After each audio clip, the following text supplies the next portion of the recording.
If you heard my last podcast on Linux titled Linux 2015, then what you probably remembered most was how I bounced around so much doing all the Linux distro hopping between Mint, Cinnamon, Zorin, CentOS, deepin, and finally UberStudent.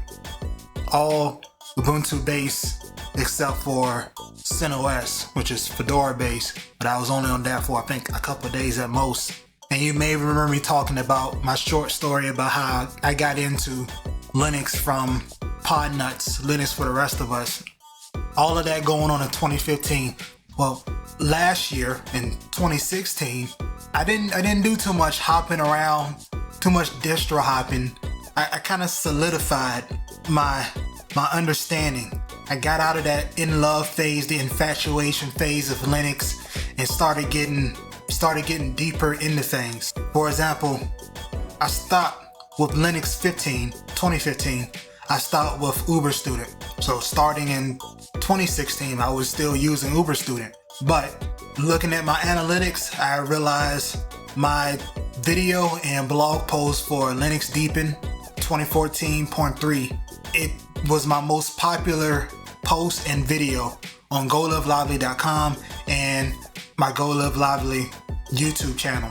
So I figured I would jump ship to the alpha version. I think it was an alpha or beta test version they released for Deepin 2015. And I got on that within the first couple weeks of the year and just wanted to make a video and a post about it.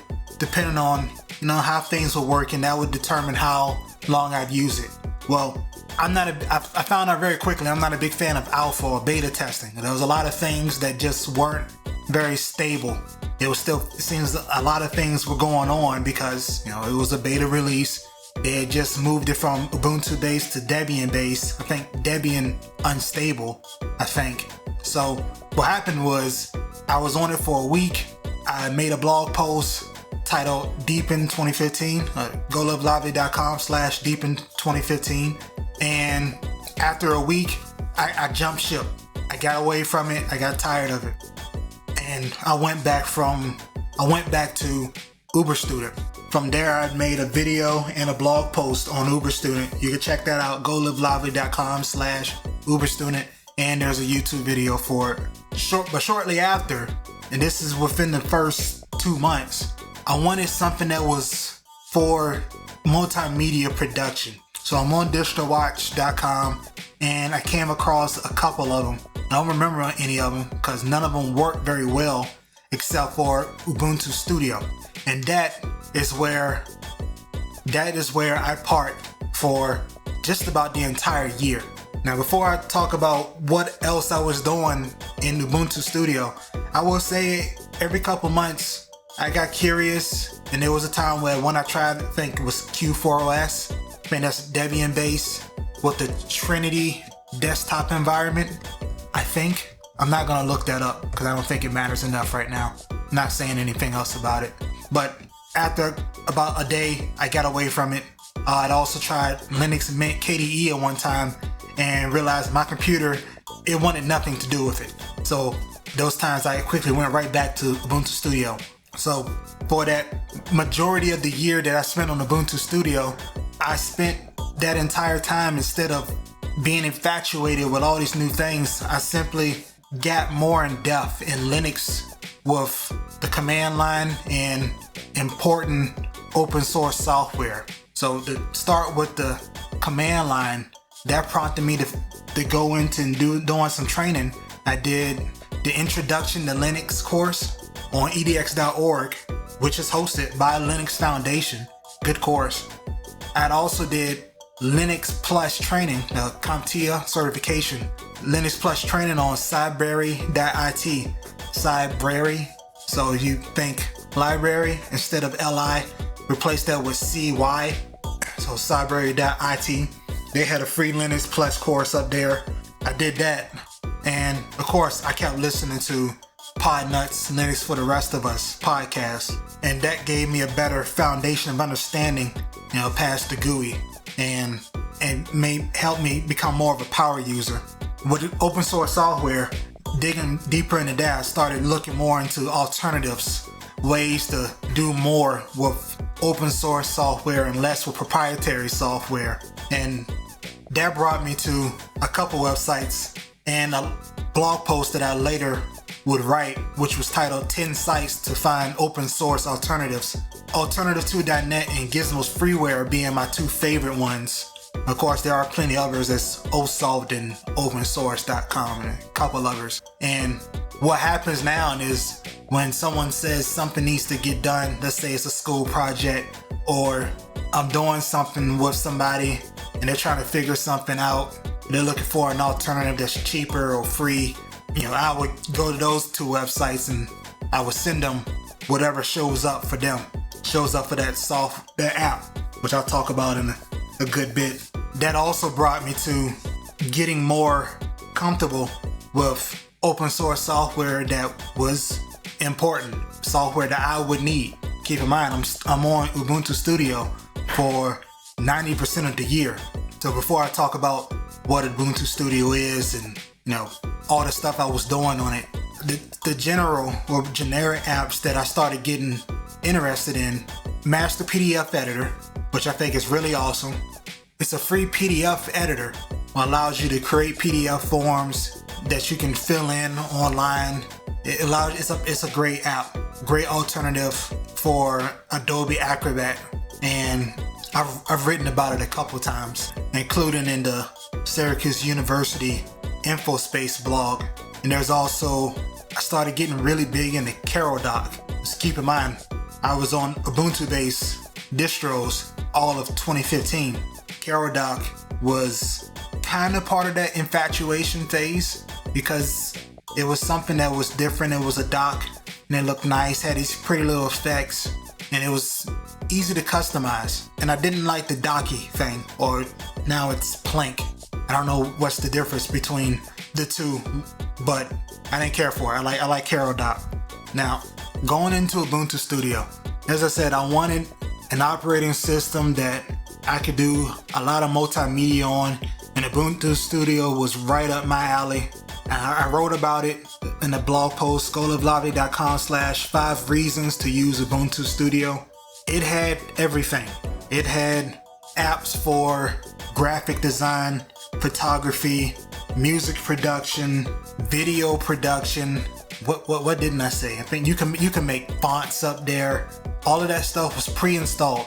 Once you installed it, you could simply go through your start menu and just look at all the applications and start tinkering around with stuff.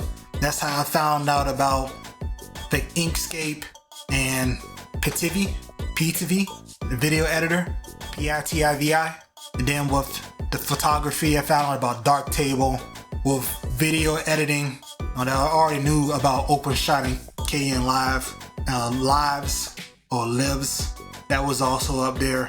With music production, a lot of cool stuff up there. They had Q-Tractor, which was, I don't want to say it was similar to Pro Tools because that doesn't really, it kind of sounds like a hopeless simplification. But Q-Tractor it does plenty for audio MIDI sequencing.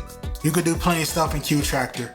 It is closer to that Pro Tools type solution. There was also LMMS, which was very similar to FL Studio or Fruity Loops. There was also Ardour, ARDOUR. I didn't play with that too much though. Had a couple synths in there, some VSTs were in there, and of course Audacity was up there. And just being able to play with all of that stuff right there immediately after you install it, it was cool. It was really almost a bit much at times. It seemed sometimes it was going to the start menu and feeling a little overwhelmed, knowing you have so much you can play with at one time.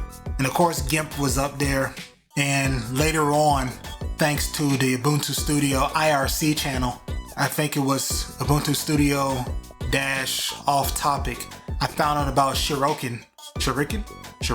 It's a beat slicer. LMMS doesn't have one. SHURIKEN.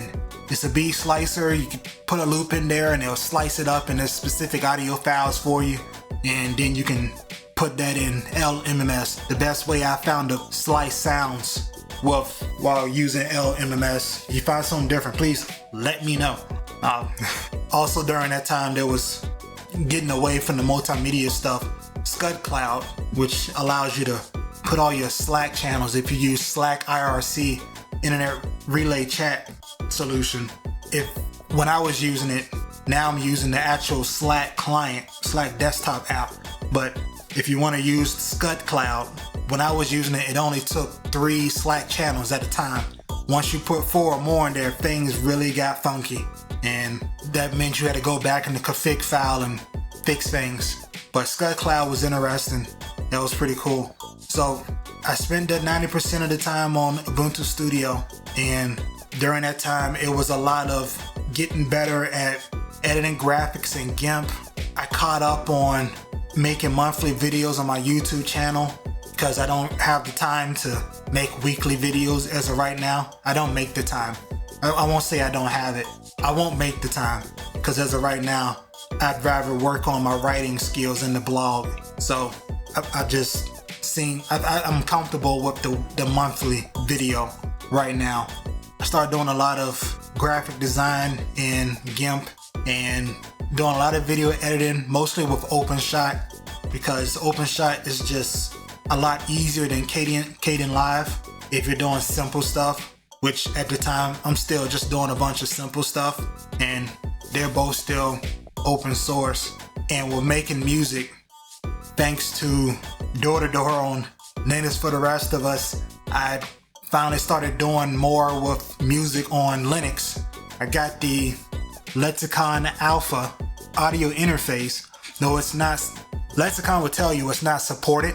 They don't support Linux. So if you have an issue and they find out you have Linux, if they don't know, that their answer is going to be, we don't support it. Well, we're sorry, we don't support it though. I had an issue with that with another operating system at one point. But anyways, that audio interface worked very well with Ubuntu Studio. So I was able to make plenty of music with my Ubuntu Studio setup instead of having to go into Windows and playing around with figuring out figuring out FL Studio in Linux. And I've been enjoying it. It was a very fun operating system to use. It's a one-stop shop. It's got so much stuff going on, so many options. It's a simple XFCE desktop environment, so you can easily just get everything out of the way, put your Caro dock or Docky if that's your thing, and you go to town. That's what I spent all of 2016 doing, is learning open source software, learning how to work with it and get away from the common, simply accepted stuff, the proprietary software, and get more comfortable with what's actually going on within the open source community and possible solutions and popular solutions. It's been a lot of fun. It's not may not seem as exciting because I'm not talking about different issues on each operating system or each distro I was using, but I learned plenty from having that one operating system that I can stand on and do what I need to do everything on that. That was awesome for me. So now that I don't expect to be doing a bunch of distro hopping anymore, I probably have to be a little more creative with the topics from now on. I won't say I won't be distro hopping anymore at all, but I will say it will likely be a lot less frequent, and it will be a more important reason for me to be distro hopping rather than simply doing it because I'm tired of whatever it is I'm using. So at this point, I'll probably be picking it up, seeing as podcasts aren't that big a deal. Podcasts don't take too much effort. Doesn't take too much effort to speak for about 20 minutes on something.